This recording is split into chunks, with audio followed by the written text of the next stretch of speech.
J'ai un restaurateur qui fait 230 000 € de chiffre d'affaires, ne se verse pas de salaire car il est pas rentable et m'a demandé de regarder comment enregistrer ça. On va voir ce qu'il pense ensemble. Il s'agit donc d'un restaurant de type brasserie traditionnelle qui fait 230 000 € de chiffre d'affaires dans une petite ville, dont 10% pour les boissons.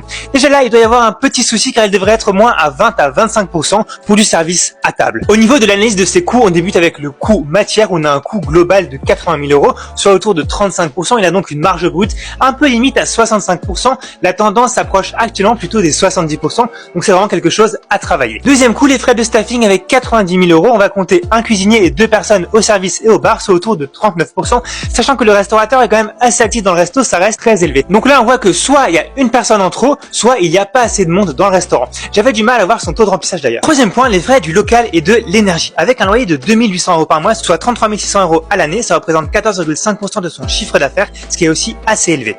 Ensuite, pour les frais administratifs, on est à 12 000 € à l'année, soit 5%, ce qui est ici assez correct. Mais là, ce que j'ai constaté, c'est qu'il manque d'outils et de logiciels pour travailler plus efficacement. Ça pourrait être un poste qu'on augmente pour réduire des coûts de staffing. C'était justement une de mes recommandations d'ailleurs. Au niveau des autres frais, on est à 10 000 € par an, principalement pour remplacer du matériel, de la décoration, faire un peu de com. On est à 4%, c'est assez cohérent. Il rembourse aussi 2 000 € par mois de prêts liés à son investissement pour lancer ce resto. Ça lui met une pression assez forte sur ses marges, et si tu as suivi le calcul là, il lui reste que 300 à 400 € par mois en fait. Il ajoute en compte courant d'associé pour payer le prêt et l'affaire continue à tourner, ce qui est vraiment pas ouf. Voilà 3 choses sur lesquelles on a décidé de bosser ensemble. Le premier, c'est une présentation des boissons et des desserts améliorés en utilisant notamment des desserts et présentoirs pour donner plus envie, inciter à la consommation et augmenter le panier moyen sans faire d'effort d'acquisition.